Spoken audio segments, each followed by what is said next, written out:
Justice Warriors, good afternoon. How are you? Let's put it on live chat. Let's see what's going on. Let me text one of my mods. And how is everybody doing today?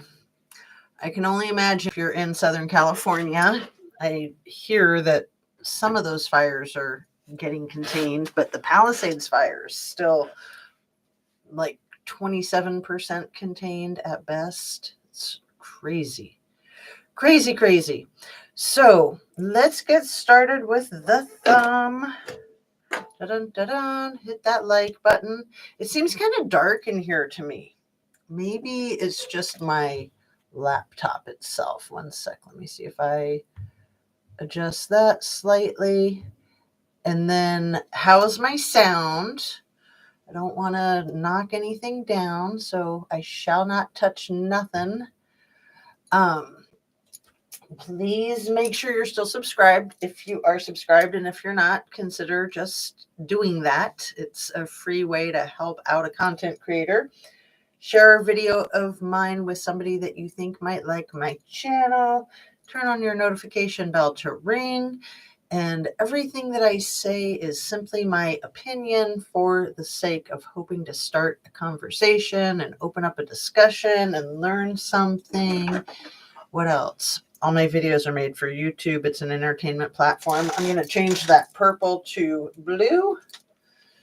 And it's a little bit off, but if I try to fix it, I'm sure I'll just make it worse. See, there we go, right? No, don't touch nothing ever.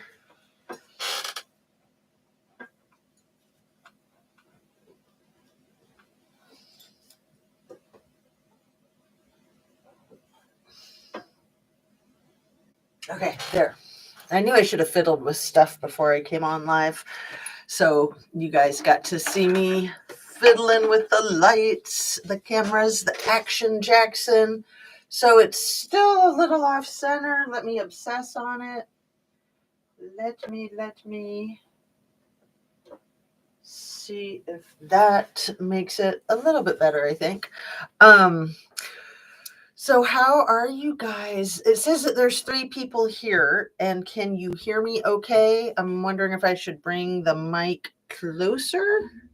Again, if I knock stuff down, I'll never forgive myself. Shelly, it's been forever, hasn't it?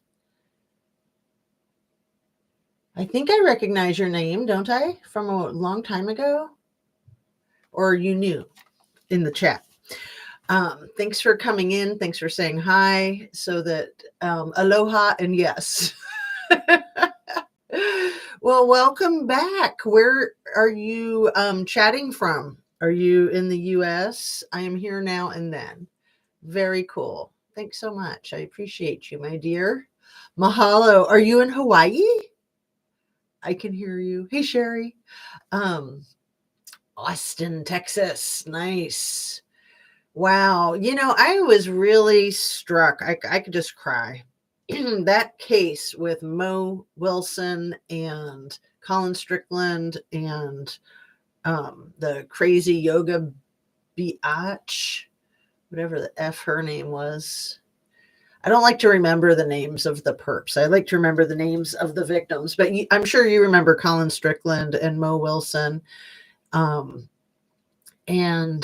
just how sad that was that she came into town to stay for like a week from San Francisco and was shot at her friend's house, who had the same name as the yoga queen, same first name, but last name was Cash. Totally blanking on the first name. Like I said, I kind of try not to remember. Caitlin Armstrong. Grr, dang it, I remembered. And yeah, then Caitlin Cash was the name of the friend that Mo Wilson was staying with, and just so freaking sad. And it still upsets me, Caitlin Armstrong got sentenced, so that's good. But Colin Strickland kind of got off scot-free, and just his behavior towards the paparazzi when he like stomped on that one guy's foot, he should have had the book thrown at him for that. That was crazy. So many awful and senseless murders. Do you mean in Austin or just in general? Yeah, I know. And, I like to try to shine some light on the cases, but really to be proactive for justice and for remembering these victims. Yeah, in the USA in general. Yep, it's pretty freaking tragic. And so much violence against women, which has always bothered me ever since I was old enough to figure out that women were so often the victims and that men were so often the perpetrators. Not always, but way too often. And to me, it's even more gruesome when it's female perpetrators against females,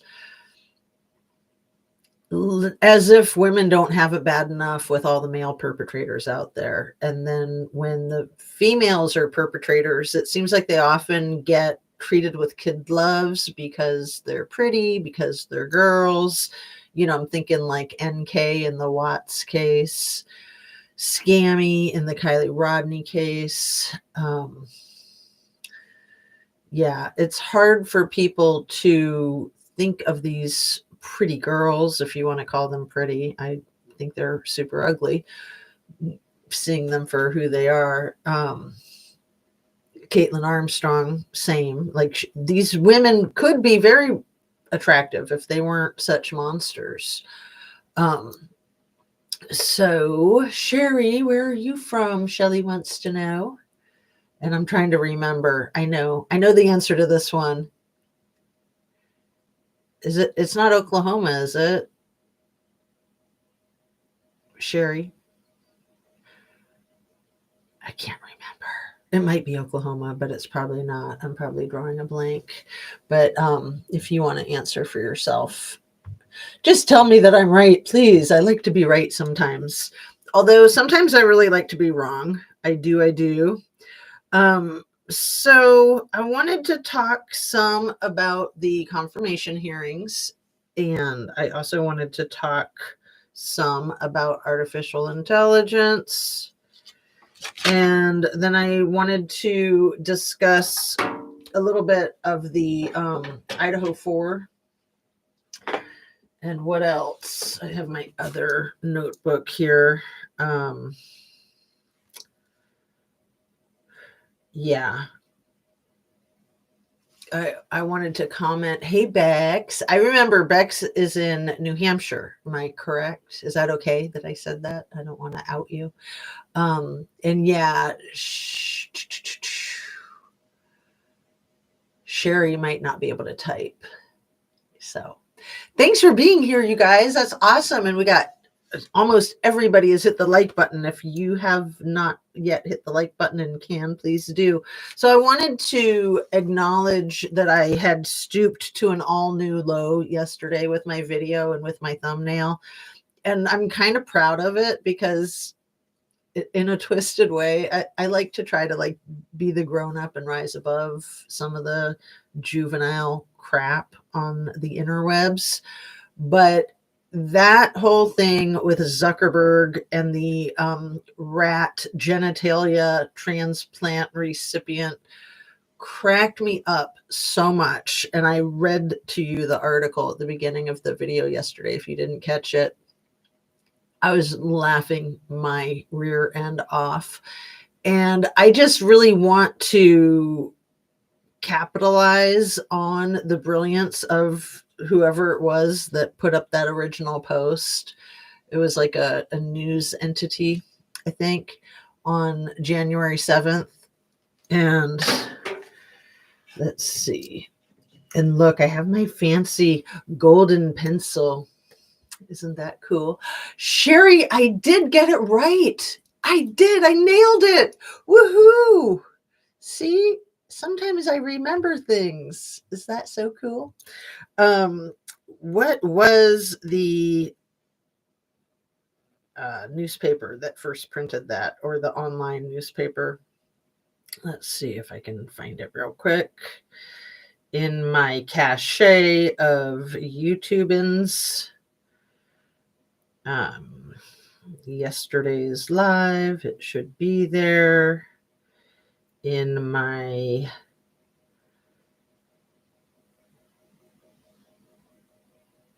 The Hard Times, that's what it's called. The Hard Times published that on January 7th. The article about Zuckerberg's transplant. Stop. No noise, please. Phone is being really slow. It said it was going to do that as I continue to need to go and get it looked at, or I probably just need to get a new phone. So Zuckerberg, recipient of world's first rat male anatomy transplant, announces Meta will stop fact checking. So the Hard Times published that. The writer's name, the journalist, is Matt Husser, Husser. See, there's my dyslexia. Matt Husser, on January 7th, 2025. And you got to love him for doing that, right? The second Mark Zuckerberg says that there's not going to be fact checking, then somebody has the wherewithal and the ingenuity to put up an article like that. And I would imagine that it was taken down, but I would imagine that it spread like wildfire and people had a lot of fun making fun of it. People like me that are just so immature and junior high, Arrested Development, right? So yeah, I'm proud to have stooped to an all new low of making fun of Zuckerberg. I think he deserves it. And so, like I said, I want to do my part to make sure that anybody who hadn't caught it doesn't miss it.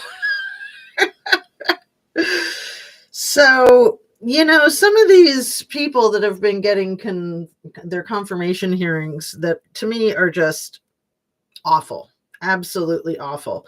And it's even more awful to me that they're stupid, in my opinion, and that they're maybe superficially good looking, in my opinion. And I fully believe that that's why they're getting selected and confirmed. Pam Bondi was yesterday.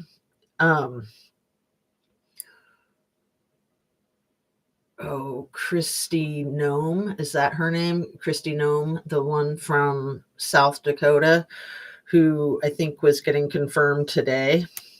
She's frightening. If you don't know of Kristi Noem, most people do know of her. And she's the one who literally shot her puppy, like took her puppy to a gravel pit and unalived it with a pew-pew, and then bragged about it in a book that she wrote. And then she was so excited about doing that she grabbed her goat and did the exact same thing. And again, bragged about it in her book. Kristi Noem is twisted. She doesn't seem quite as stupid to me as Pam Bondi and Pete Hegseth.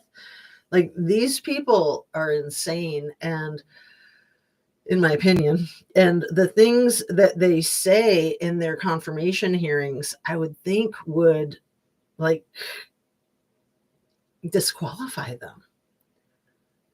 Not just the things that they say, but the way that they say it. Like, they're extremely rude. They like to interrupt and talk over the people that they should be showing respect to. And it is reassuring to me that they are getting grilled and that they're in the hot seat, but it's not reassuring to me that they still get confirmed. Pam Bondi is in the position that Matt Gaetz would have been in if he didn't drop out. And honestly, I don't think she's any better than him. And Pete Hegseth is certainly no better than him. And he's going to be the Secretary of Defense. The man who doesn't even know how to handle like a 8 or $9 million budget with a veterans group that he was doing that for, that he got fired from possibly 2 different veterans groups because he was coming up like $1 million short in his budget at the end of the year. So now he's going to be in charge of hundreds of billions of dollars. How does that work? My guess is that the first thing they can do is slash that defense budget, and then all that money is going to be able to go over to DOGE, the Department of Government Excessiveness. What is it? Those aren't the exact words. Government efficiency, Department of Government Efficiency. So DOGE is a new thing invented to basically shut down things like the Department of Education. So then they can take that $1 trillion budget, I think roughly somewhere around there, that Department of Education has, and then they can just do whatever they want with it. If they cancel the Department of Education, like, how? Oh my goodness, I can't. I just can't. So it reminds me of Hope Hicks. Do you guys remember Hope Hicks from the first Trump administration? She was the she was the Secretary of Communications. And she was 6 feet tall, long, straight, gorgeous brown hair. She was a model. Very, very attractive, very quiet, which was ironic since she was the Secretary of Communications. And I honestly don't remember ever hearing her say a single word. And then she resigned after about 12 months, I think. And I wonder what happened to her. I always figured that she was hired because she was so pretty. She was statuesque. And it just seems to me that this administration likes to hire Barbie dolls and Ken dolls and, people that are easy on the eyes, and they don't give an F about substance. And that's just so frightening. So have you guys heard the latest with the inauguration scheduled for Monday?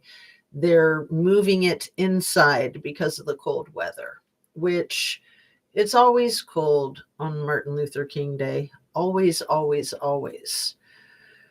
So, here in Ohio, I think it's going to be like single digits on Monday, which is really dangerous. I think in DC, it's supposed to be in the 20s on Monday, which is definitely cold. But as long as you wear your long johns, gloves, hat, scarf, good winter coat, warm socks and boots, you're fine. You're absolutely fine. So it seems to me that it's probably more about not wanting it to be so obvious what a small crowd is going to be there. I mean, this whole administration incoming is so controversial, you guys. It's not just my opinion, but it is my opinion that the election was stolen, and that all of the different ways that Trump came up with of how he was accusing the Democrats of cheating before the election happened, that he was just coming up with all of the ways that he knew of that people could cheat in an election. And then it was said that no, the election is foolproof. There's no way anybody could cheat. It reminds me of the people that built the Titanic saying there's no way the Titanic could sink. If there's a will, there's a way. And when you've got Elon Musk and his freaking Starlink, and he's been proven guilty of interfering with so many other countries' elections, and we know that he interfered with our election, offering people $1 million lottery sign up just to register to vote in Pennsylvania, all kinds of effery. And then Putin was bragging about helping rig things to get the election to go the way that it went. I mean, those are just the ones I can think of off the top of my head. So it's just mind-boggling to me that it's going to happen, that it's going to go through. I wish that it could be proven that it was an honest election or proven that it was a dishonest election. But instead, it seems like the incoming administration is going to be trying to prove that the 2020 election was dishonest. And to me, it's just more gaslighting. It's like the people that do the gaslighting are always playing the victim. They're always accusing others of doing exactly what it is that they're doing. So, and just so much distraction, let's see, getting ready for an Arctic blast coming through for the next week. I know, Sherry, us too. It's gonna be rough. My phone keeps buffering. Dang it. Oh, I'm sorry. I know that's annoying. If you are rich, we will pay you millions. If you're needing money to make ends meet, you don't deserve a penny. Hey, CP3. Hey, C3PO. I can say the letters without being dyslexic. Yeah. The wealthy love to call people deadbeats when they get so many freaking handouts or whatever you want to call them. They get all kinds of swag, all kinds of free passes, but then they want to criticize people that aren't wealthy, that take anything like even with the COVID funds, right? With all of like the PPE loans, and how many extremely wealthy people cleaned up on the PPE loans that they never were required to pay back. It doesn't mean that they couldn't pay them back if they wanted to.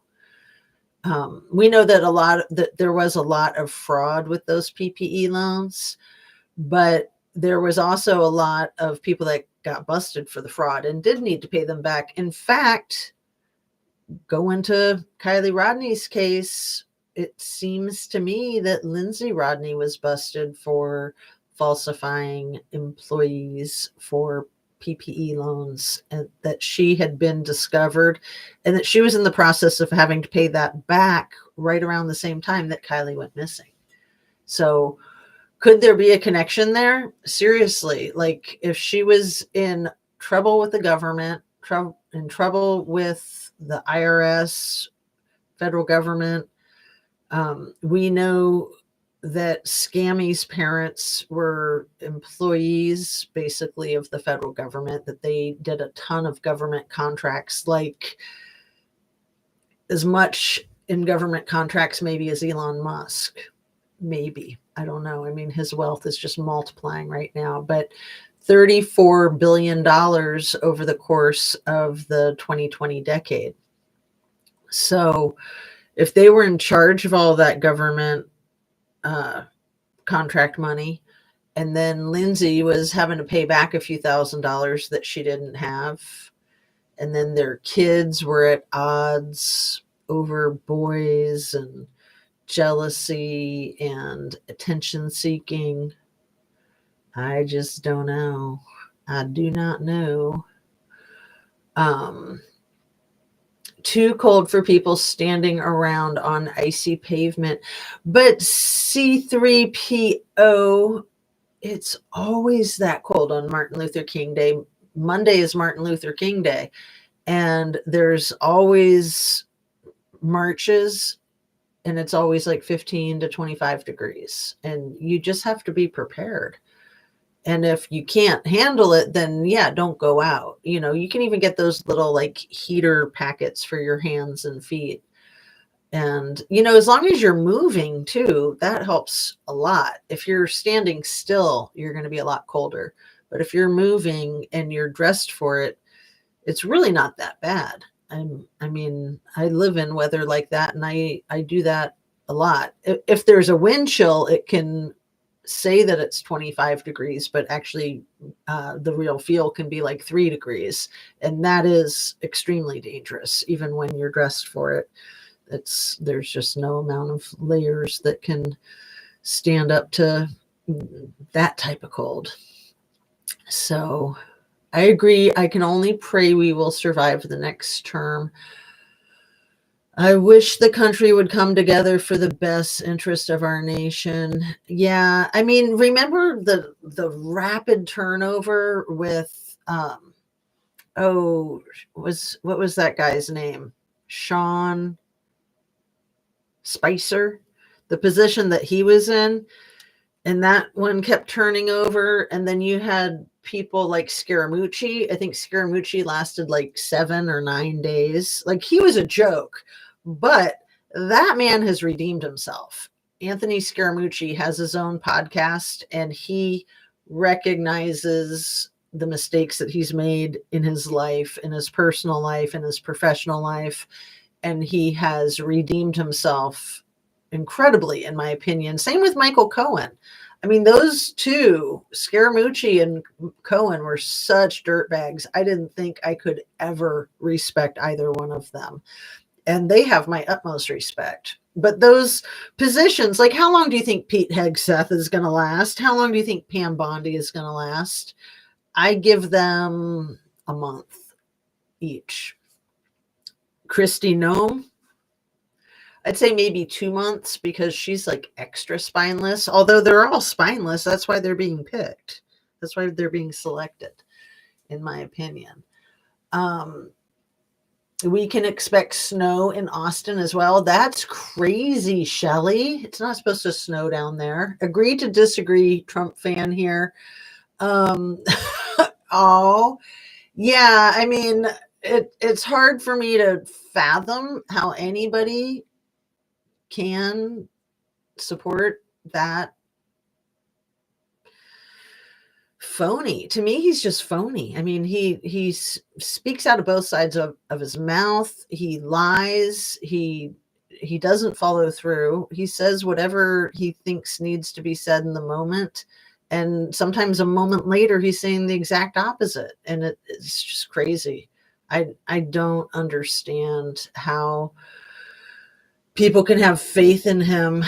I really don't. I mean, I hope that he can be the man and prove me wrong and do some wonderful things for our country. But I fear he's going to do the exact opposite, that he's going to destroy our country and hurt a lot of people.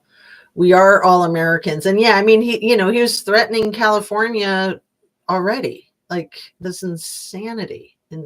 Fred Field, hola Jazz, just awoke, fell asleep in the computer chair, LOL. Cohen is in jail, I think, right now. No, Cohen served his time. He's out of jail. He is on YouTube like every day and speaking his truth. And I don't agree with Cohen on a lot of things still. I mean, he's still Michael Cohen. but he has definitely redeemed himself, and definitely he knows from the inside, been there, done that, and he knows how these people are going to get chewed up and spit out. I mean, Donnie turns on people in the blink of an eye. I mean, he will use you until he can't use you anymore, and then you're trash to him. So I mean, even his daughter won't associate with him. His wife certainly doesn't seem very happy with him. His first wife passed away 2 days before. No, one day before. Depositions were scheduled for him, his son with his namesake, and Ivanka. The three of them were scheduled to start their depositions on Friday. It was July 13th, I think, of 2022. I could go look in my phone. They were scheduled to start these depositions that were going to be lasting about a week. And then Thursday, the day before, Ivanka's the daughter, Ivana's the ex-wife. She drops dead in her residence unattended. She's found at the bottom of a flight of stairs. The police arrive, say, oh, no signs of any foul play. Looks to me like she fell down the stairs. Well, first of all, if she did fall down the stairs, you can't assume that there's no foul play just because you think that when you walk in the door. You need to do a full autopsy. But the autopsy said she died of a heart attack. So did she pass away from a heart attack at the top of the stairs and then fall down the stairs? Or was she beaten? I mean, I forget who declared that she passed away from blunt force trauma. It might have been law enforcement when they got there, but they're not supposed to declare a cause of death on the spot. They can declare what they suspect, what it appears to be, but they can't declare definitively. So that was the day before the depositions, and then the depositions were taken off the schedule for indefinite period of time. They did finally happen because it was the financial fraud that almost kept him from being a candidate in the 2024 election. So it was him inflating the value of his properties so that he could get better interest rates and more money loaned to him. So that's what those depositions were scheduled for. The day before the depositions were to start, the ex-wife passes away. And then he buries her on his freaking golf course in Jersey. That's shady AF. And it's just mind-boggling. And you got to remember too, the physician, Berenstein, was that his name?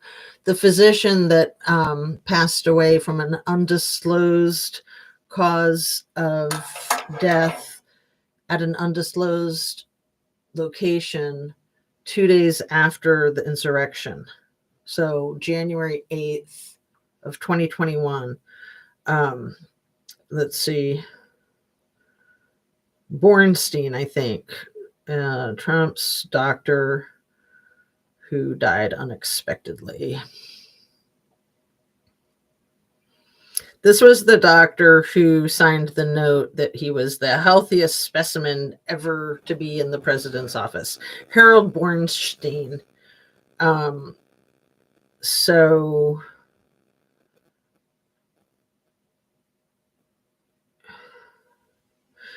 Bornstein once declared Trump will be the healthiest individual ever elected to the presidency, and then said that the president had dictated that letter. So Bornstein's father had been Trump's lifelong family physician. And then when his father retired, he took over. I think he was Trump's physician for about 18 years. And then he signed that letter. And then he declared that it was dictated to him by Trump. And then his medical practice got raided by an FBI agent, a bodyguard, and an employee of Congress, I think. They came in and raided the doctor's office, and they took Trump's medical files. And then I think it was about a year later when he surfaced deceased 2 days after the insurrection. Harold Bornstein. So January 8th, 2021. Pretty suspicious, if you ask me. And then you've got 3 of Ivana's husbands, ex-husbands, are deceased. 3 of them? So she's got 4 ex-husbands. Trump is 1. The first one is the only one that's maybe still living, the one that she was married to prior to Trump, when she was like a ski instructor or training for the Olympics or something. And he was a colleague or a coach. And I think he was from Austria. And she just wanted to get citizenship outside of, was she from Ukraine? Is that where Ivana is from? Anyway, maybe she's Russian and she just wanted to get out from the country. She wanted to get different nationality by getting married so she could like move to Canada.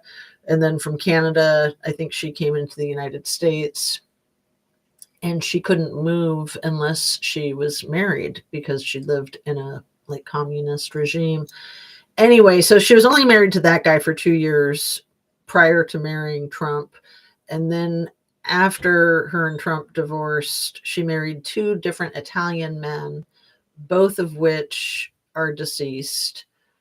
The second one was only 49 when he passed away. And he passed away just like the October before she passed away. So she passed away July of 2022, I think. And then he passed away October of 2021. And, Dr. Bornstein passed away January of 2021. I can't remember how long it was prior to that the other Italian ex-husband passed away. But that ex-husband was 73, I think, when he died. The 49-year-old died of, I'm pretty sure it was like cancer, aneurysm, and something else, like all at the same time. It's really weird. It's like, usually it's like one thing that takes your life. I mean, it kind of seemed like throwing spaghetti at the wall. But anyway, Ivana had been married to the first husband. When they got divorced, she sued him for breach of confidentiality contract. Like they had a prenup for confidentiality. She sued him for $20 million. And then he came up deceased. And then she married the second Italian one. And they were only married for like 18 months. I think the first Italian husband was probably only like 2 years. But the second one was like the love of her life. He was a heck of a lot younger than her, like 30 years younger than her.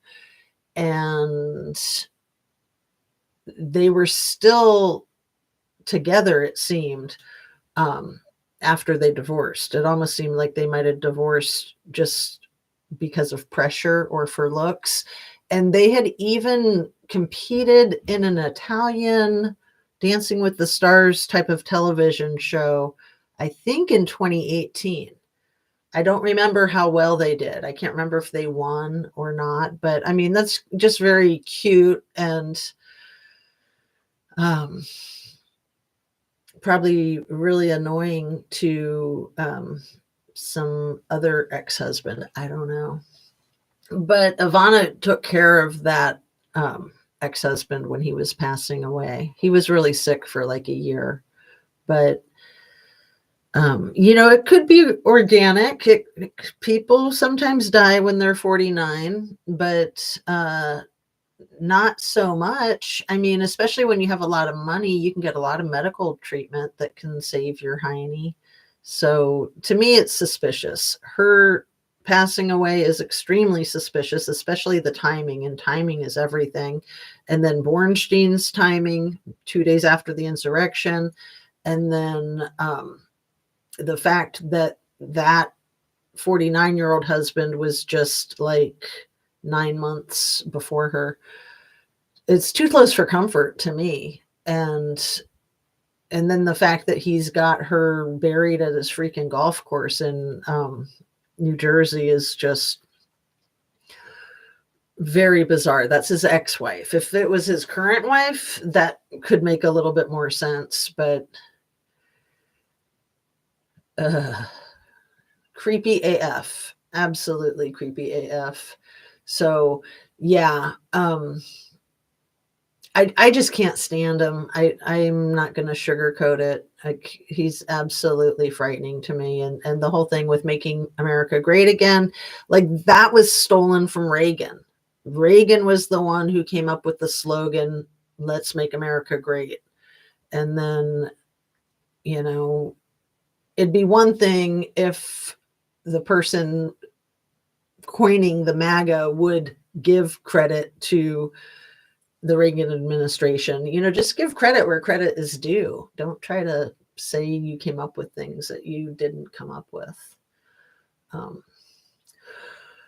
The old "she fell down the stairs" routine, Sub Rosa, and then, you know, life insurance too. You always got to think about life insurance, don't you? I wanted to talk about the life insurance with JP Miller, Micah Miller's case. Did JP Miller get paid out on a life insurance policy from Micah Miller? Does anybody know? I don't know.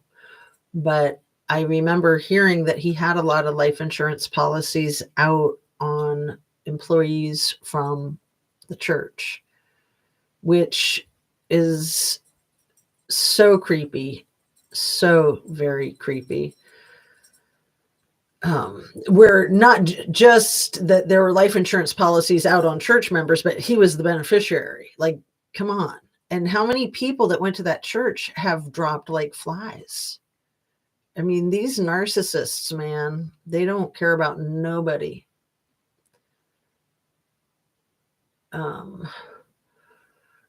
Let's see. I'm terrified of another shutdown, and I don't think Trump will do any shutdowns. I have to work. Yeah. I mean, he's trying to compete with the Clinton crime family to see who can have the highest body count. Yeah, I mean, I'm not a Clinton fan, that's for sure. I mean, he lost me when he started splitting hairs over the definition of is. Well, that just depends on how you define is. What is? Crazy. So crazy. Yeah. Ivanka, I can't keep track of all of the Trump's mail order brides. So I think Ivanka is the daughter. Or am I getting it backwards? Is Ivana the daughter? Let me see. I'll just do Ivanka. It'll tell me right off the bat. Okay, if Ivana is the daughter, and then Ivanka. Wait. No, Ivanka. What did I just say? It is so confusing. Ivanka's the daughter. She's 43 years old. And then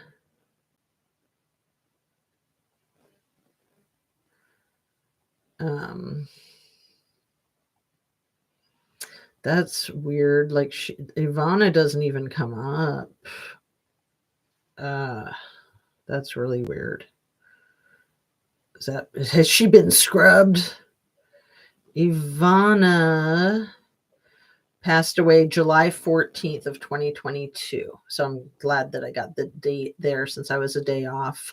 Then the depositions were scheduled to start on Friday, July 15th of 2022.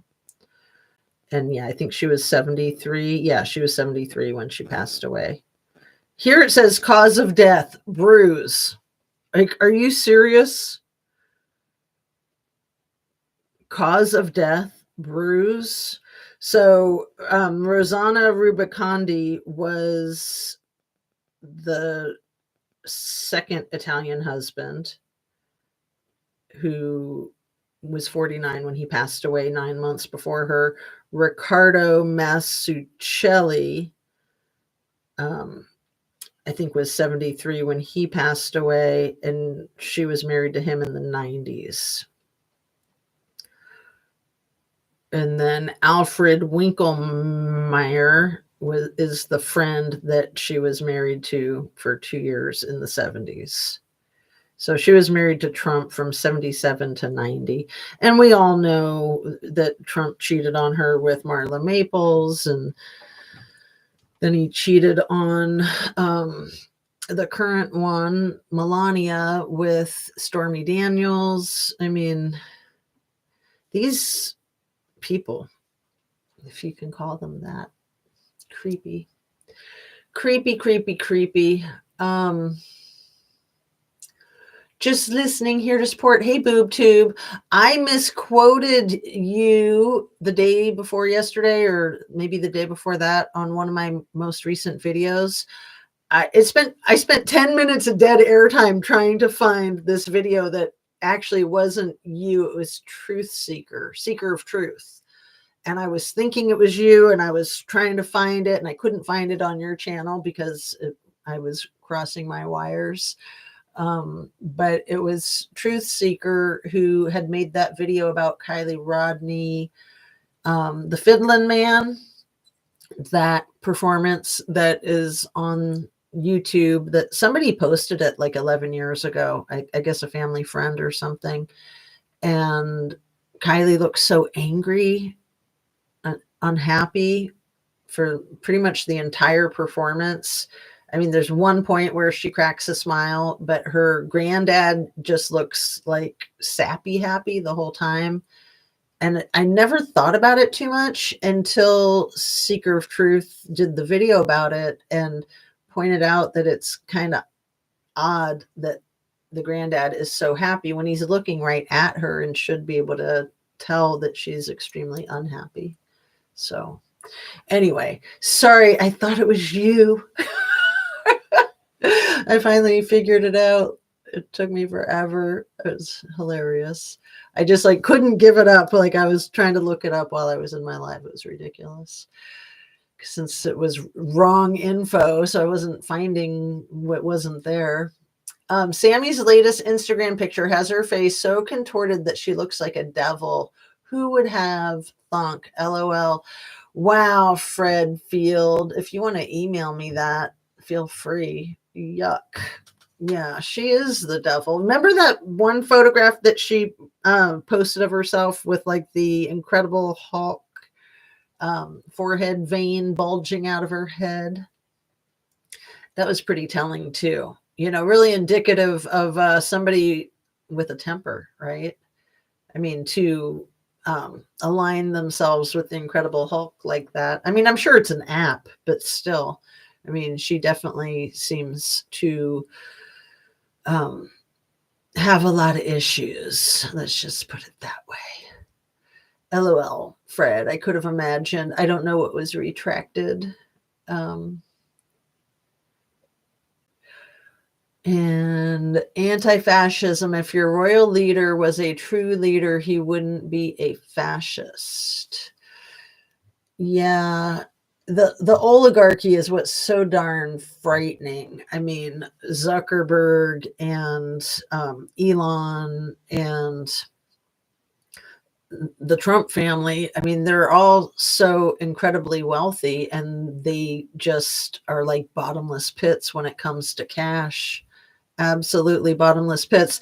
And then the inauguration fund, I think, was up to like $200 million. And I'm just like, how can anybody in their right mind spend $200 million on an inauguration ball when you've got Southern California in mass crisis? Mass crisis. This, to me, is just crazy. Koyaanisqatsi, life out of balance, right? My only issue is fluid buildup in leg on small dose of Lasix, also hypertension. It's all good. It happens. I know. I was sure it was you, Boob Tube. It was so funny. I was like, because I kept coming back to Seeker of Truth, and I was like, no, it's not Seeker of Truth, because I was trying to find it in the description from my video the day before, and I didn't have your channel in there, but I had Seeker of Truth. So I kept thinking, no, it can't be. But it was.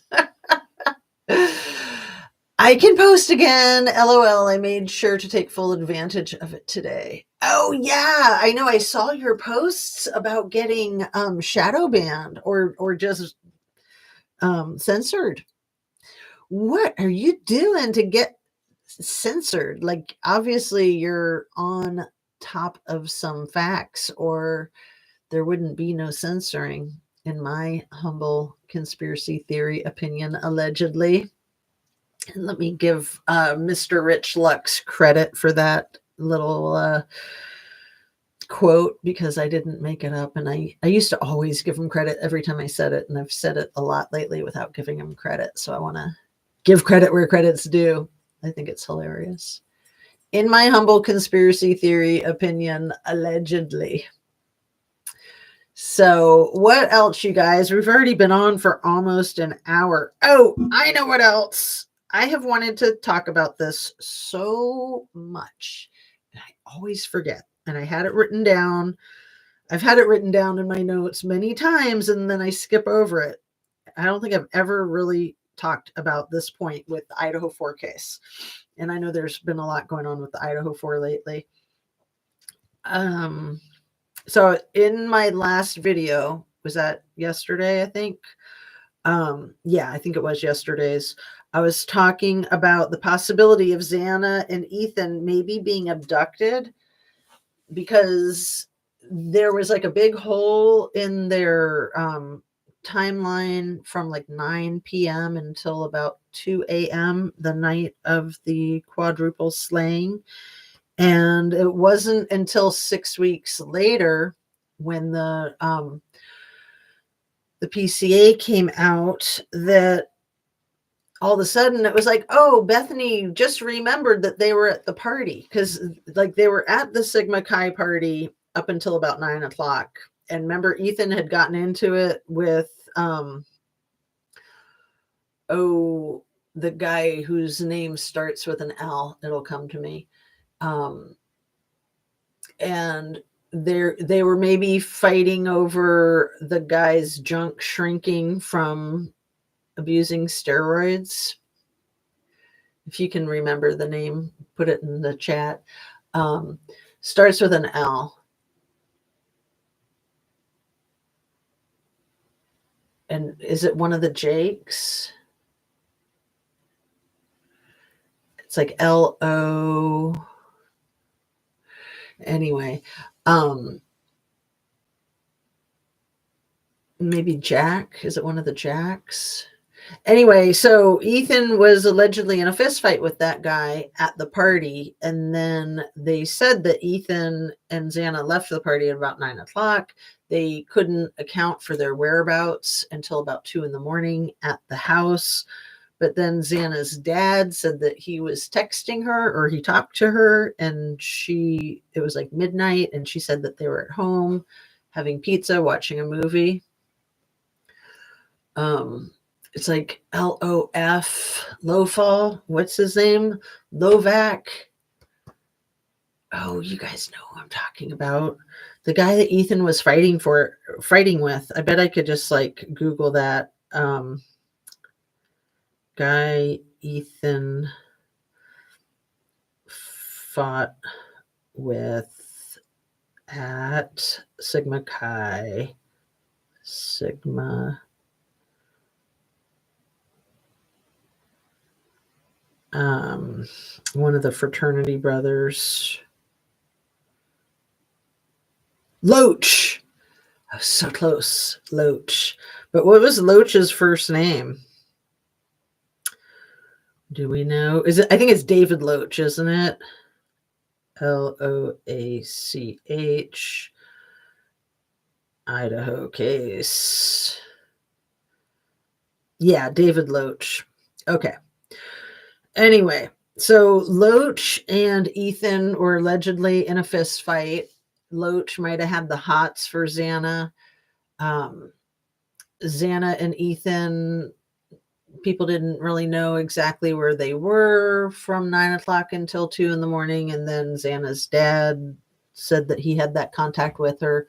And then suddenly it's in the PCA that Bethany says, oh, they were at the party the whole time. So if they were at the party the whole time for those 5 hours, then wouldn't other people have known that? Like, could it be that they were unalived even there at the fraternity? And then their remains were taken to the 1122 King Road residence and staged there. Could it be? I mean, even with Ethan's remains leaning up against the door so it was hard to get in, what a great way to stage it and then climb out the window, right? So then it's like, oh, well, obviously he had to have been alive because he was pushing up against the door. I think it was Drip Drop who had the videos looking at that ledge that was right outside of Xana's window that had a lot of like dark, looked like brown liquid dried up on it. And Drip Drop was saying that maybe it was blood, the red stuff. Maybe. I mean, we know that the red stuff was like leaking out of the apartment walls, but was that staged? Was that just like overplayed? Was that just to make it like, oh yeah, well, it definitely happened here because look, the walls are bleeding. Like, that's just nuts. Red stuff isn't going to come out of a house like that. I don't think, especially when it's that cold out. It was like 25 degrees that night. It would have frozen. It would have coagulated. It would have coagulated and froze. It wouldn't have been dripping out of the house like that. And then there was like that ladder leaning up against the house right there by the ledge and by the window. And then the police like tied their do not cross yellow caution police tape to the ladder. They tied it to the ladder, you guys. The effery in that case is just so annoying, but I haven't gotten to my point. Again, here we go. What drives me crazy about that freaking Idaho case, so much of the effery, but every time they mention the 1122 King Road residence, they have to say the off-campus housing. It's just like, yeah, we get it. It's a house. The house is not on campus, but it's so close. It's like, not only is it so close, it's also always college kids that live there. So why do they constantly have to point out that it's off-campus housing when it is basically college housing? Even the owner of the property, who then gave it to the college, and we know that Coomer Scott Green's dad had owned that property in the 70s when Coomer Scott Green was a young kid. I think he owned it for at least 5 years. And then when the guy who owned it gave it to the university, that put Coomer Scott Green in charge of the property, and then they bulldozed it, right? But the guy who owned that property owned a lot of other properties right around there. He even owned the house that was made into apartments that Jack D lived in right across the street, basically on Queen Road. And he lived in Colorado, small town in Colorado, starts with an L. And it was the same town where the FBI says that the license plate reader picked up Koberger's license plate. Is it like Loda, Colorado? Let's see. That's not it. Something with a L. Colorado town.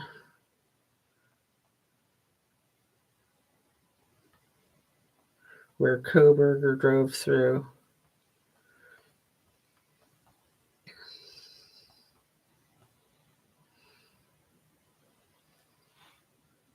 Loma. I was close. Loma. Loma, Colorado. So it's around 18 miles northwest of Grand Junction. So it says his vehicle was captured by a license plate reader in Loma, Colorado.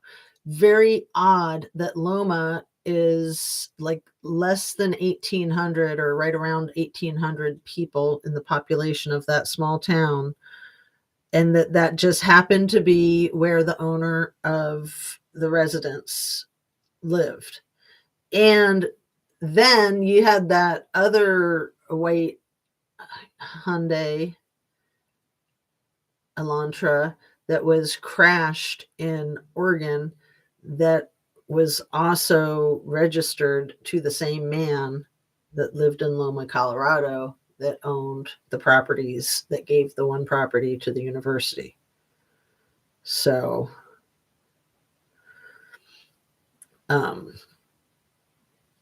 that Elantra, so bizarre. He vanished for hours while under surveillance in Idaho. Hours later, the car finally pinged in Loma, Colorado, around 900 miles away from Pullman. So the FBI is going to claim that they are so freaking inept and incompetent that they were staking out Kohberger's apartment and then he snuck away for hours.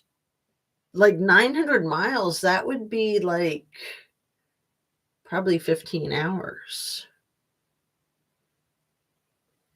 Why did he go through Colorado? Was he stopping in Loma?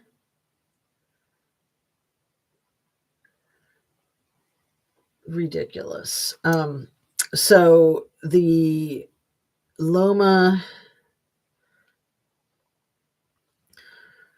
Colorado resident who owned the properties.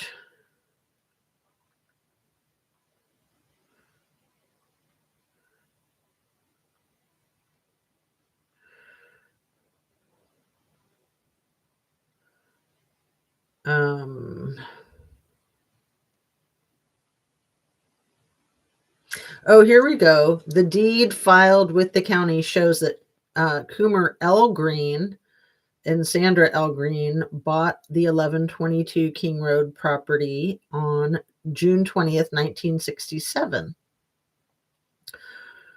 So keep in mind that President Scott Green was third generation University of Idaho graduate. His son was a current student at the University of Idaho, so fourth generation. But his granddad was the director of athletics. I forget what his father did there for the university. His granddad, I think, was the one who was the director of athletics. And I question steroid use. I do. So the limited liability company out of Colorado named 1122 LLC.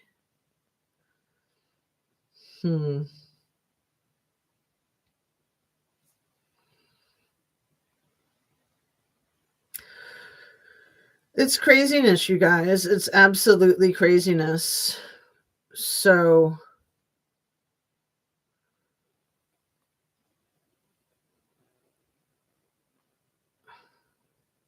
I'm just trying to find the owner, the guy's name that gave the property back to the University of Idaho. Let's see if it's in this article real quick.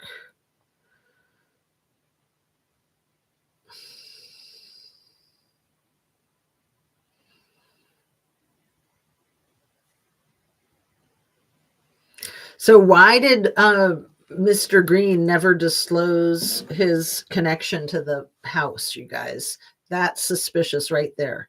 Why didn't he just say, wow, my parents owned that house when I was a kid?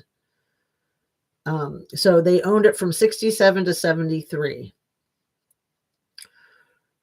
And a 2001 obit for Coomer Green shows that he graduated from the University of Idaho in 63 and then got his law degree from the school in 69.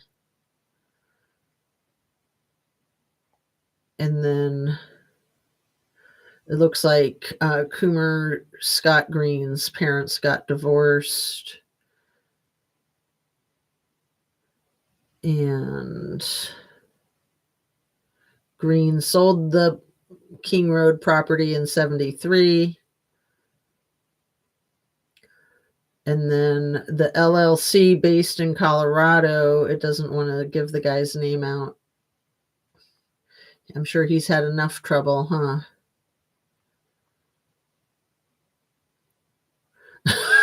This is hilarious. The news asked if President Green ever lived in the home and why the university didn't mention this previously. Green said he has no recollection of the house that his dad owned and sold. Like, there's a good answer. Because I didn't remember. Because I didn't know. I mean, certainly he would know the record of the deed as the president of the university where this quadruple homicide went down. He would have seen his dad's name on there. Give me a freaking break. Liar, liar, pants on fire. Let's see.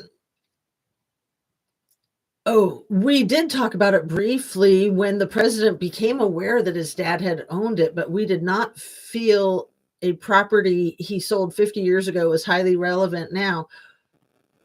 So just be open about it. Otherwise, it looks like you're hiding something. So let's see. So yeah, this confirms that his father was the athletic director of the university. And maybe his father didn't work at the university, but he got his law degree there. Anyway, I'm pretty sure his granddad got his degree there too. Like I said, that President Green is third generation University of Idaho legacy, and then his son is like fourth generation.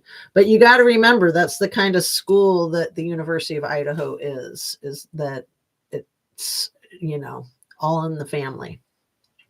Anybody who's anybody, everybody who's anybody went to school there in that area, in that community in Idaho. So let's see.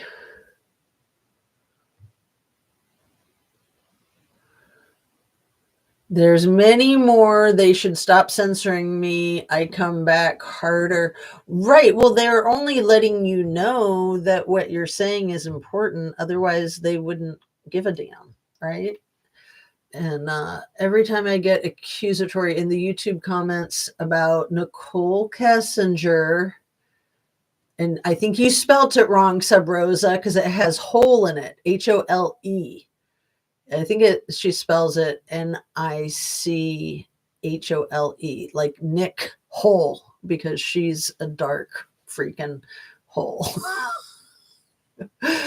DA Rourke, I get a strike and I can't comment for 24 hours.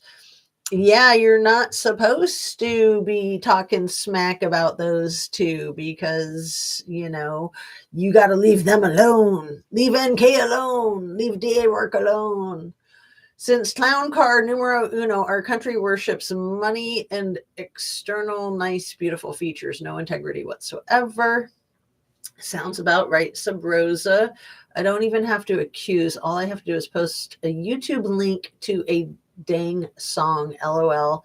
It wasn't even vulgar. That's hilarious. We're not talking about a bunch of pro-burger crap, are we? Dude is guilty. I don't think he's been proven guilty. I think that there's a lot of proof that the case is full of effery. So, I don't know if you would want to label me as pro-burger. I'm just pro-truth. And I think that, he's been painted as the perp since the arrest, and the PCA just doesn't even hold up. They claimed that they knew that the red rums happened between 3 a.m. and 4 a.m. And then as soon as the PCA comes out, they're like, there was a DoorDash delivery around 4 a.m. And, DoorDash delivery, they're going to have an exact time. So why are they trying to act like they don't know the exact time of the DoorDash delivery? But what they're doing is they're trying to set the clock that nothing happened before that it all happened after 4. And then it all happened, what, in like 12 or 16 minutes? I mean, the whole case is just ridiculous, in my opinion. And yeah, if he's guilty, then he's guilty. But, dude needs to get a fair trial. And I think that the law enforcement, that the school administration, and that the Greek system higher ups all need to be questioned. The 8 hours that Dylan waited before calling anybody in her frozen shock phase, and then the 4 hours that it took the lead detective to get there with Sergeant Blaker. 12 hours. Like, the whole case is shot 12 hours. So you're not going to be able to determine the time of death. And does that go back to what I was saying earlier about that maybe Ethan and Xana were unalive somewhere else and then staged on the property? And if they were unalive somewhere else, then it almost certainly excludes Kohberger, in my opinion. And, again, there being a fight at the frat house, and people want to just brush over that. People want to just brush over the freaking brain on the dumpster that Payne took that call and tried to poo-poo and act like it was nothing. Oh, it's probably just an animal's brain. It's like, well, you better hope that it's an animal's brain, because the only other alternative would be human. Come on. Like, that's crazy to say probably. Like, why not just say, I'm sure it was just an animal brain? But who knows? Maybe it wasn't. Maybe it was human brain. I had never even thought about that. I've always assumed it was animal. What if it was human? What if it was one of these people's? What if it was put out there by Loach as some kind of flag or trophy? And now my head hurts. Now my brain's going to explode.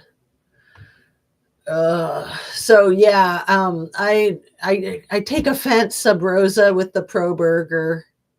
I've never even heard that phrase. I just, I think that he's got really weird eyes, and that he has a lot of characteristics that make it easy to try to peg him for being like a Charles Manson type. And then all that talk about him being a vegan and being an incel. I mean, that was all such crap. It's like, who cares if he's a vegetarian or vegan, or who he's sleeping with or not sleeping with? Like, what does that have to do with anything? And then all that crap with the freaking Handmaid's Tale, absolute crap. So no, I don't trust anything about the Idaho 4 case. I really don't. I trust nothing. I trust none of it. Loach, there was no red stuff. Overly affiliated with the college. Yeah. Lodi. Oh, you're talking about the name of the town, Loma, Colorado. So yeah, you had Loach. David Loach was the guy who got in the fist fight with Ethan. Allegedly, he had a crush on Xana. And allegedly, Ethan made fun of him for his junk shrinking because he was abusing the steroids. So what if there's like this long-standing steroid abuse thing that goes back to when Coomer Scott Green's dad was the athletic director, and they were allowing their athletes to abuse steroids to, have outstanding athletic performances? What if? And then they don't want any of this information to surface publicly. Like Loach maybe abusing steroids and maybe other people abusing steroids. Who the F was at the football game? The University of Davis, UC Davis football game that night, Saturday, November 12th of 2022. The game, I believe, started at 4. I've looked it up a bunch of times, and I believe it ended at about 7 or 8. And that was the second game of the season. They were rivals. Like UC Davis and the University of Idaho are rivals from my research. And when the University of Idaho went to Davis, California to play them on their home turf, Davis won by a lot.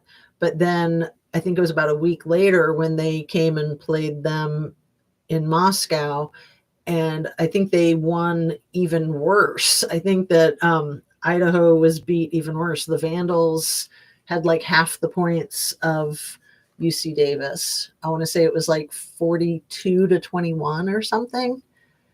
And then, then you got your victory party. How come nobody's talking about this stuff?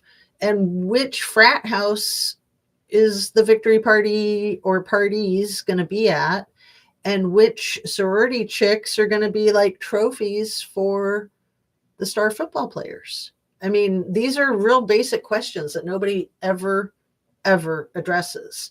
That is suspicious to me. Just like Coomer Scott Green never mentioning that his freaking parents owned that freaking house when he was a freaking kid. Oh, I didn't think it was relevant. It was 50 years ago. It's like, well, let people know and then they can decide if they think it's relevant or not. Of course it's relevant. There's 4 deceased students in there and you're the freaking president of the university. There's no such thing as coincidence in homicide, folks. No such thing. Let's see.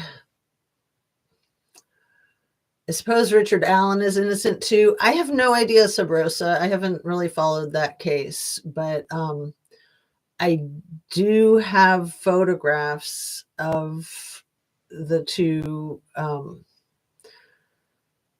girls at the crime scene. And there's symbolism there at the crime scene that was completely ignored during the trial. So, yeah, that's suspicious right there. Like, why would you ignore such blatant symbolism? And why would it take 5 years to find a suspect when you've got the suspect on video and audio tape? That's effing crazy. And then you go to that other case. Is it Iowa? Evansdale, Iowa? The 2 girls that were cousins that is still unsolved. And I think that's been like 13 years. No, I'm suspicious of law enforcement in all of these cases. The 13 years for an 8-year-old and a 12-year-old, I think, the little girls that were cousins in Iowa. Let me see if I can pull that one up.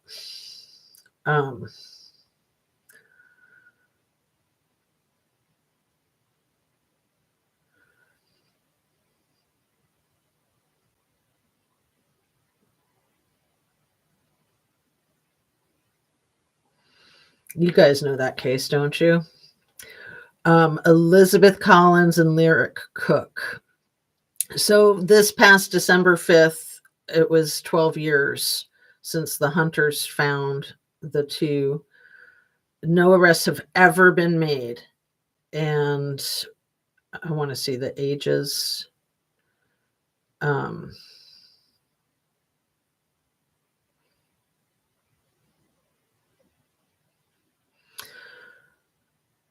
So I think Elizabeth Collins was 8 and Lyric Cook was 10. Completely insane. 8 and 10. and they still don't have any arrests in a small town. Like,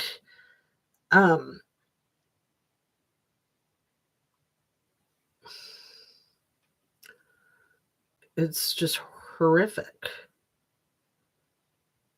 Evansdale. So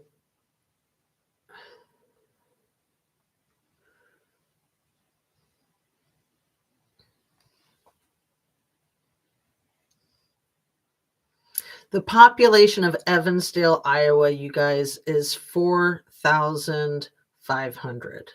That is a very, very small town.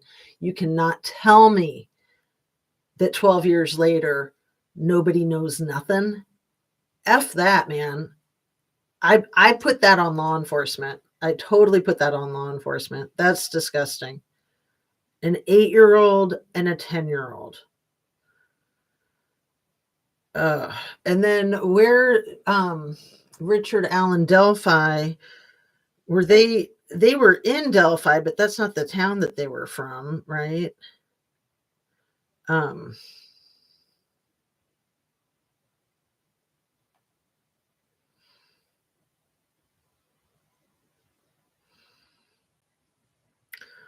So,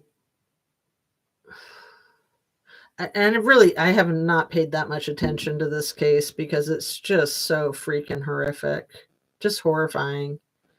And there's just more questions than answers. Like I said, why would it take them 5 years to arrest Richard Allen when they have the perp on videotape and audio tape?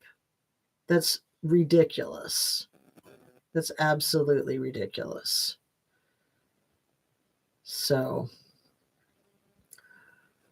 and again, I know that they're from small towns, but let's see. So that double homicide happened in 2017. And I'm just curious how small the communities are that they were from. And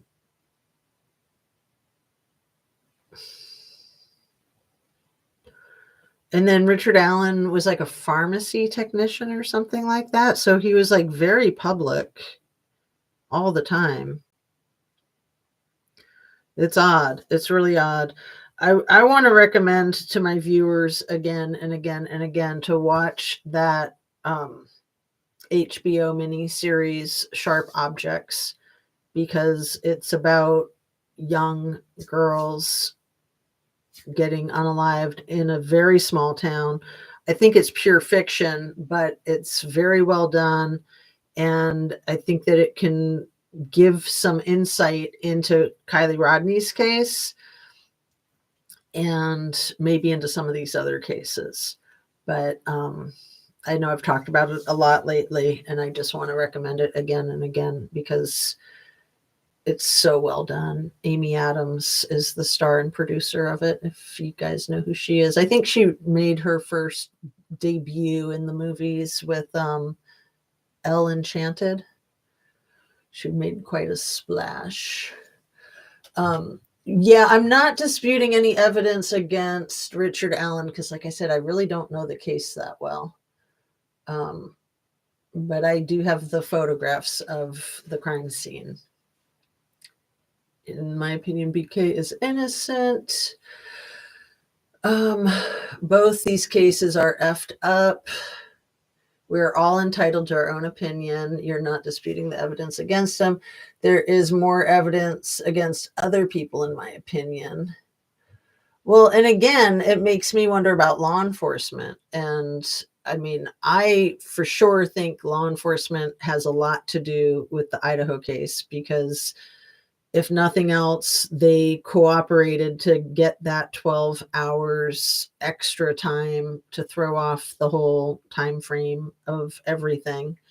They acted like they had zero frustration with Dylan for taking 8 hours to call and zero frustration with Payne for taking 4 hours to show up. That's ridiculous. And then why in the F would Chief Fry resign at 29 years go into retirement. I know he was running for sheriff, but he didn't win. And why didn't he win? Like, people probably hate him as much as I hate him. People are probably suspicious of him as much as I'm suspicious of him. Grr. And his wife too, Julie Fry, with her, she had just won the election 5 days before the homicide, the quadruple homicide. She'd won the position of clerk of courts, so in charge of all law enforcement records. And she was already the director of finances for the city of Moscow for 4 years at the time. So he became the police chief for the city of Moscow in 2016. His wife became the financial director of the city in 2018. And then this happens in 2022, 5 days after she wins that position, the election for being the clerk of courts. Again, no such thing as coincidence. Like, elections are huge in these cases. Absolutely huge. Something is sus AF. Let's see. Irrelevant. That's why nobody is talking about it. It's not disputing the evidence against him. The evidence in the photographs from the crime scene. No, people are talking about it. It's just not in the court case. Everybody's talking about it. I'm not going to argue with you about it. Don't comment to me, Sherry. Granny Annie traveling again. Bingo. I mean, hola. Hilarious. I'm not commenting to you. Okay, people, be nice. I never have to moderate with my chat, but it's good for people to feel passionate about their opinions. I will give everybody room to feel passionate about your opinion for sure. Just no need to be rude to anybody. Have a good day, everyone. Bye, BoobTube. Yeah. Oh my goodness, we're already at an hour and a half. I better sign off. Granny Annie says, my little hometown is Shasta County. Had crooked sheriff, in my opinion, saw it. One man had 3 accidental passings on his property. One wife. Money talks, in my opinion. Yeah, I've seen that too, Granny Annie. I've seen that in big cities like Seattle. I've seen that in small towns. I've seen that kind of thing, like over there in Myrtle Beach, South Carolina, with the church. OMG, small towns are corrupt for sure, no doubt about it. Small towns are much more corruptible than big cities, which I was not aware of that. Excuse me. I thought big cities were much more easily corruptible, but in big cities, you've got more parties that have to be on board with turning a blind eye or, being co-conspirators. In small towns, you don't. Like who was that city official that embezzled like $50 million from that small town in Indiana? Oh my goodness, you guys know what I'm talking about. She was a city manager. She served time for it.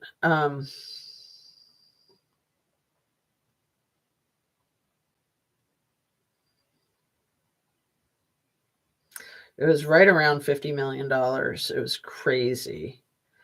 And she had nobody overseeing what she did.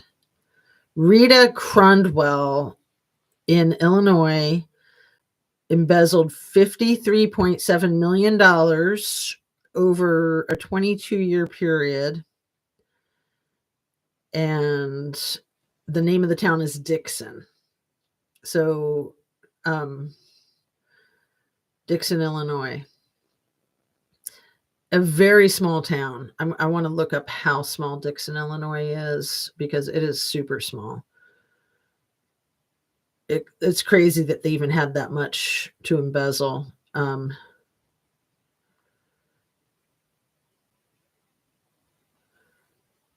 15,000 people. That's a lot of money. And there were a lot of financial problems that the city was having with people, with departments, budgets being cut, like law enforcement budget, other first responder budgets, and not having money in the coffers to pay city employees overtime. Rita Crudwell. Did I say her last name right? Is it Crudwell? What a scumbag.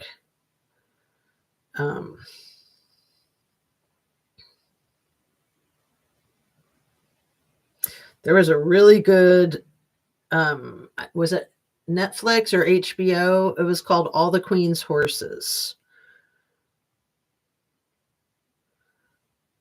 And she got like a 20-year sentence. Let's see.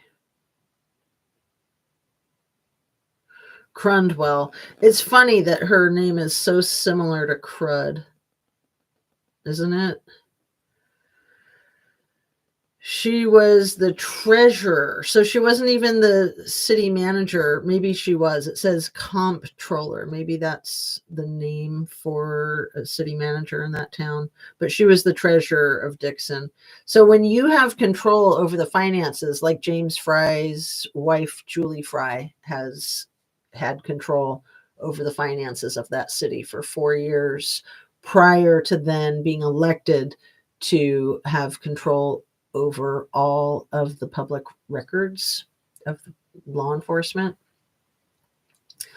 It's a lot of power, and it's not wise to have like a married couple be in two positions that powerful in such a small town or small city like Moscow. Not even in a big city. Like, it's just frowned upon.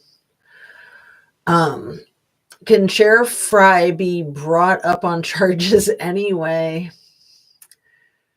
Well, I think technically he can, but normally it's like a lawsuit would be against the city of Moscow, and then because he's not an employee there anymore, it kind of complicates things. But I'm sure that they can still sue him or charge him with wrongdoing if there is wrongdoing. And I think there is. I definitely think there is. I think he was taking orders from Scott Green. Are they trying to say Fry was told to quit? Oh, there's an interesting, very interesting concept, Annie, Granny Annie. I like that school of thought. I'd never thought about that, him being told to quit. I mean, clearly he wanted to run for sheriff. He didn't lose by that much. It was a pretty close race, actually. But still, you would think that he would have won if he was doing a good job as the police chief for 6 years.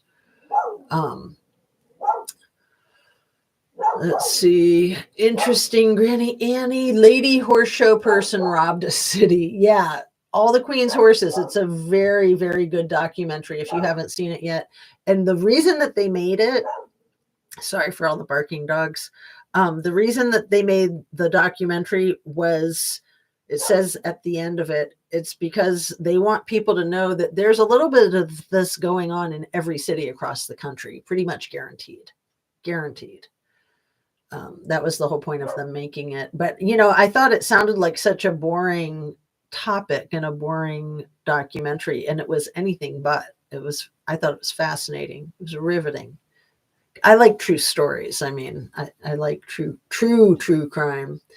I mean, fictional crime can be very interesting too, and it's usually based on true crime, because you just can't make this stuff up. It's so effing crazy. I mean, Truth is always stranger than fiction. Dixon is Ron Reagan's birthplace. Oh, that's interesting, Fred Field. He was living in the Pacific Palisades when he was elected president, because I was living in Malibu at the time. And, I told you guys how all of us little Malibu teenagers were such snobs. We thought Pacific Palisades was for dorks. And he owned a ranch in Malibu because he had horses, and it was like right on a cliff overlooking the beach. But his residence was in the Pacific Palisades because he was the governor of California for a long time. Everybody knows that. Anyway, I think that his historical property might have burned down. I had been looking it up, but I haven't checked on it recently. I think it burned down, if anybody knows. Credwell had fake bank account. She had nobody overseeing anything that she did. And her mistake was that she would go on vacations. Like they talk about this in the documentary, that a lot of times when people are doing that type of embezzling, they basically don't take vacations because that's when they'll get busted. And it was just like one piece of mail that one of her employees got that was for a bank account that was unknown, and that's how the whole thing came unraveled. That one piece of mail that came for her when she was on vacation. Happens a lot in churches too, embezzlements. Yeah, any cash operation for sure. And yeah, churches have a lot of cash operation with their the donations, right? I mean, a lot of them come out of people's bank accounts too. The tithing, a lot of people have that like automatic withdrawal from their bank accounts, but probably more is in cash during services. And is this Moscow, Ohio, where they hit by a gnarly tornado 10 plus years ago? Eric Smith. I have a friend named Eric Smith. Is this my friend Eric Smith in Columbus, or is this a different Eric Smith? That's a pretty common name. And Moscow, Ohio. Are you thinking Idaho, but you put OH? Because we don't have a Moscow in Ohio. And we were hit by some tornadoes in this area. I don't know, about 10 years ago, but maybe it was that long ago. It's you, Eric? Serious? How do I know? Put the first initial of your daughter's name, and then I'll know. That's really cool. If it is you, prove it. Prove it. I love that you're checking me out, whether you're a different Eric Smith or not. I love that you're checking me out. But if you can just put the first letter of your daughter's name, and then, it's not revealing anything to, it's not TMI. But since you're not putting it, it's making me think it's a different Eric Smith. I don't know. Come on. I was going to wrap up too, so I'm going to give you a minute to respond if you want. So let's see.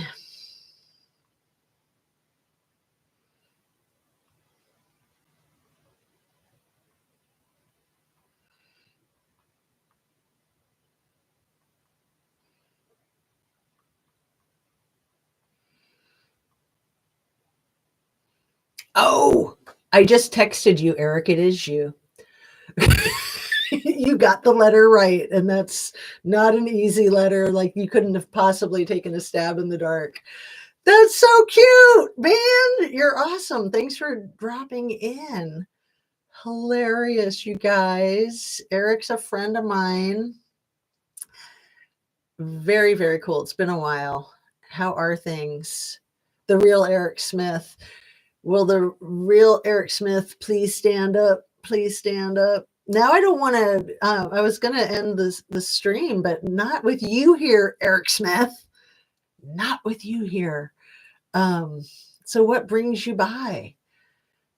And yeah, were you talking about Moscow, Idaho with the gnarly tornado 10 plus years ago? Woodworking, LOL. Yep, it's the right Eric Smith. That's what he does. He used to be a chef and now he's cooking wood. Very super cool. Yes, and we love our giant stove cover that we got from you, and it's on our kitchen island. So yeah, is there a Moscow, Ohio? Is there? I gotta look that up. I've never heard of Moscow, Ohio. So how's the wife and kid? Oh, how cute is that, you guys? It says that there is a Moscow, Ohio, a village in Ohio in Claremont County. The population was 155. Now, that was 4 years ago. Now the population is 157. That's hilarious. Oh, man. So yeah, it reminds me though of the case down in Pike County, Ohio, where the whole family got slaughtered at like 2 or 3 different residences, and the charges are finally, like, the sentencing has finally been finalized. Wasn't that like 8 years ago? And dare I bring it up, because when I do, I get these weird trolls that come in here and say, I'm from there. And it's like, Pike County is about 155 people. So what are the chances of somebody from Pike County being in my little tiny chat? And so, yeah, if you just type Pike CO into your phone, it automatically brings up the Pike County shootings. And it was the night of April 21st, 22nd, and 2016. 8 people belonging to the Roden family were all shot and unalived in their homes in Pike County. 50 miles from Columbus. Oh, I didn't realize that it was that close to Columbus. 60 miles from Cincinnati. I knew it was 60 miles east of Cincy. I never thought about it being 50 miles south of Columbus. So that would make it not too far from Chillicothe, where one of our content creators on the Kylie Rodney case is from, allegedly. So she says. So 7 of the victims, 6 adults and a 16-year-old boy, were shot execution style. 3 young children, including 2 infants, were physically unharmed. At least 2 shooters were thought to be responsible. So Rita Newcomb was convicted, and Jake Wagner, 8 counts of aggravated red rum.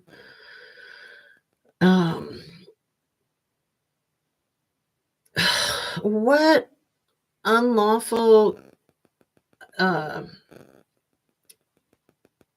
explicit conduct with a minor, Angela Wagner, Jake Wagner, sick freak.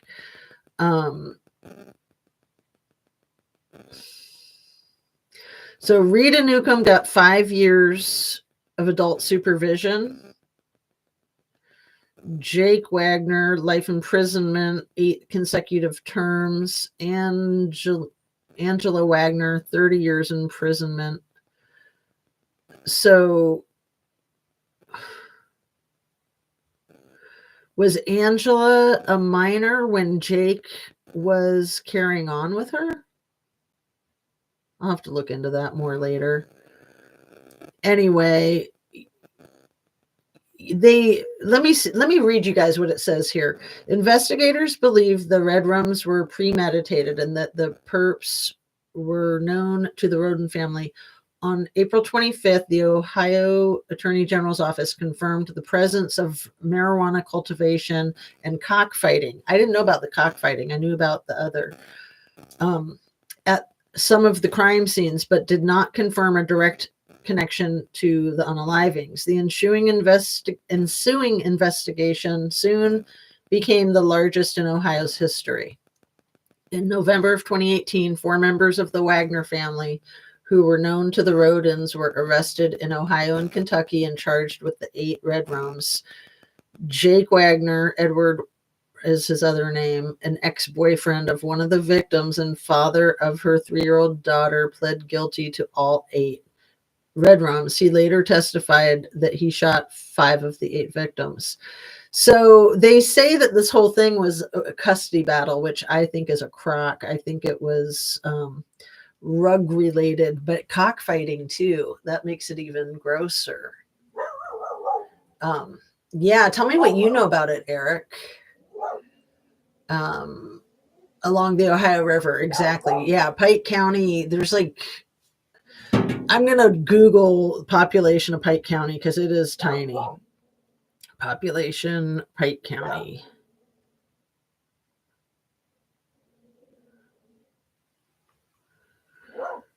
Come on. Well, the entire county has 27,000 people in it, and it has 5 cities: Piketon, Waverly, Beaver, Stockdale, and Cynthiana. But it's not too far from where that Chad Doerman, you guys remember that douchebag that unalived his 4 boys?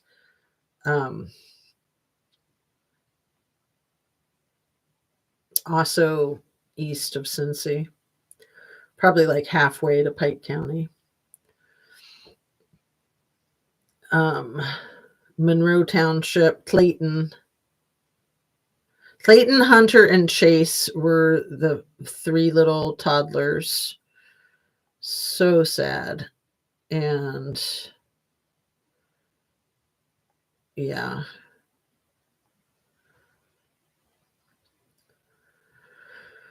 Absolutely disgusting. So Claremont County to Pike County.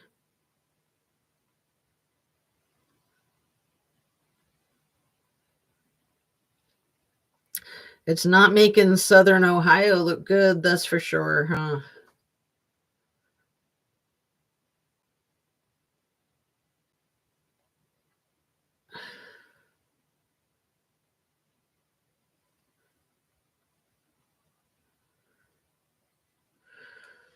You know, people in Ohio are often like slamming people in Kentucky, and it's pretty close to the Ohio River that goes between Ohio and Kentucky. So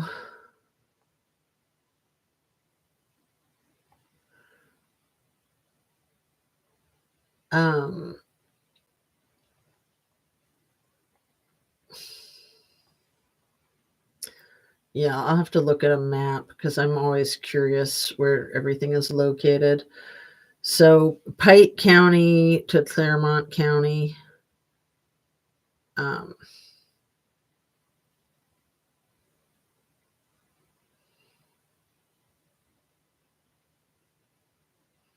Oh, it's an entire hour. Because yeah, Claremont County is pretty tight in towards Cincinnati. I didn't realize it was that tight in. I thought it was further away. And then Pike County is off yonder. Okay, enough of that. Again, it's very exciting to see my buddy Eric Smith in here. Let's see. There was a crazy tornado, and I snuck in to take pics against the orders of the police. Oh, okay. I think I remember that. Yeah. It was a crazy convergence of like 3 tornadoes all at once. Did you get some good photos though? Granny Annie says, Eric, there is a patent allowing government to manipulate storms, hurricane. I feel they did. Hurricane Otto. I haven't heard of that one. My bonus son is a videographer, LA area, amazing stuff. Yeah, I know Marjorie Taylor Greene was going to be nominated to be the weather controller, right?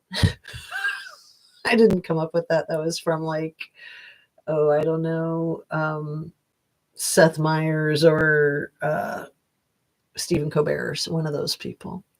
I thought it was funny though. She'd make a good weather controller, wouldn't she? Good to see you. I'll text you in a bit. Very cool. Yeah. I've got one of my yoga weekends this weekend. So I'll be like 16 hours in yoga classes, which is good since it's going to be like really bad winter weather for not just this weekend, but for like the whole next week. And it's been crazy, hasn't it? Anyway, I'll be coming up to Columbus to bring my puppy dog to her cancer treatments at OSU. So she's doing well. She's doing really well. That was the one that was barking so loud in the background. So at least she's got a robust bark. And yeah, the cancer treatments are really preventative to keep it from growing back, since it already did grow back once. It's been removed surgically twice. And then they're going to do the radiation therapy to try to ensure that it doesn't grow back a third time. So, all right, you guys, I'm going to sign off. Love and light. Thanks so much for being here, everybody. And see you on the next one. Eat your protein, fruits and veggies, get your exercise, stay warm, stay sane, keep fighting the good fight, and see you soon. Have a great weekend. Sending you lots of love, all of you, especially you, Eric. You're the only one that I know in person. 16 hours of yoga sounds amazing. Let's get coffee. That sounds very cool. Would love it.